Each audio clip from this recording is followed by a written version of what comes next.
दोस्तों आखिरकार भारत की वह कौन सी डील है जिसके लिए यूरोप के दो महाशक्ति देश आपस में लड़ चुके हैं। ये देश एक दूसरे के खिलाफ अच्छे से अच्छे ऑफर लाने की कोशिश कर रहे हैं, जिसकी कड़ी में फ्रांस को टक्कर देने के लिए ब्रिटेन ने अपना सबसे बड़ा हथियार निकाल लिया है। बड़ी बात तो यह है कि ब्रिटेन ने भारत को ये नया ऑफर एक ऐसे समय पर दिया जब हमारे डिफेंस मिनिस्टर राजनाथ सिंह जी 2 दिवसीय दौरे के लिए ब्रिटेन पहुंचे हैं। दरअसल दोस्तों आपको याद होगा कि भारत जब अपना पहला 5वीं पीढ़ी का फाइटर विमान एमका प्रोडक्शन में लेकर आया, तब हम इस पर शुरुआती चरण में लगने वाले अमेरिकी F414 इंजन को एक स्वदेशी इंजन से रिप्लेस करेंगे। इसके लिए भारत परियोजना पहले ही बना चुका है और ये प्रक्रिया 2032 या 2035 तक शुरू होनी है, जिसके लिए भारत को अभी से एक शक्तिशाली इंजन के डेवलपमेंट में जुटना होगा और इस इंजन की टेक्नोलॉजी बेहद ही एडवांस, साथ ही 120 किलो न्यूटन की ऊर्जा पैदा करने में सक्षम होना चाहिए। ऐसे में फ्रांस जो भारत के साथ पिछले कुछ सालों में काफी तेजी से एकजुट होता नजर आया,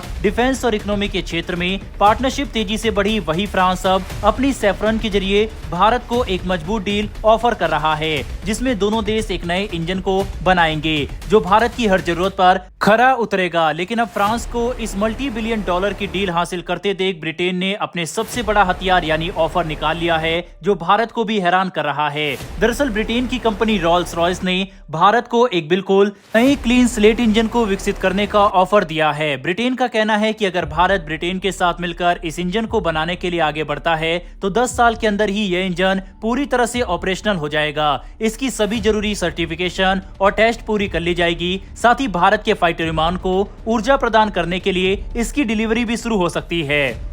इतना ही नहीं बल्कि ब्रिटेन भारत को 100% ट्रांसफर ऑफ टेक्नोलॉजी के साथ इंटेलेक्चुअल प्रॉपर्टी राइट देने के लिए भी तैयार है। अब आपने यहाँ पर दो बिल्कुल नए शब्द सुने होंगे, पहला क्लीन स्लेट इंजन और दूसरा इंटेलेक्चुअल प्रॉपर्टी राइट। तो बता दें कि क्लीन स्लेट इंजन का मतलब है कि जो इंजन बनाया जाएगा उसका डिजाइन पूरी तरह से नया होगा, यानी इस इंजन को किसी प्रीवियस जनरेशन इंजन के डिजाइन को मॉडिफाई या फिर कॉपी करके नहीं बनाया जाना है। ये पूरी तरह से एक नया इंजन होगा जो फ्यूचर के लिए तैयार होने वाले हैं। वहीं पर इंटेलेक्चुअल प्रॉपर्टी राइट वह लीगल डॉक्यूमेंट है जिसके तहत भारत को इस बात की छूट होगी कि हम भविष्य में आजादी के साथ इस इंजन को न सिर्फ इस्तेमाल कर पाएंगे बल्कि इसमें सभी जरूरी बदलाव भी कर सकेंगे। इतना ही नहीं बल्कि इंटेलेक्चुअल प्रॉपर्टी राइट के साथ भारत के पास होने का मतलब है कि हम इसमें इंजन को अपने फाइटर विमान में लगाकर किसी तीसरे देश को एक्सपोर्ट भी कर सकते हैं और इस पूरी प्रक्रिया में हमें ब्रिटेन से किसी भी तरीके की परमिशन लेने की जरूरत नहीं होगी।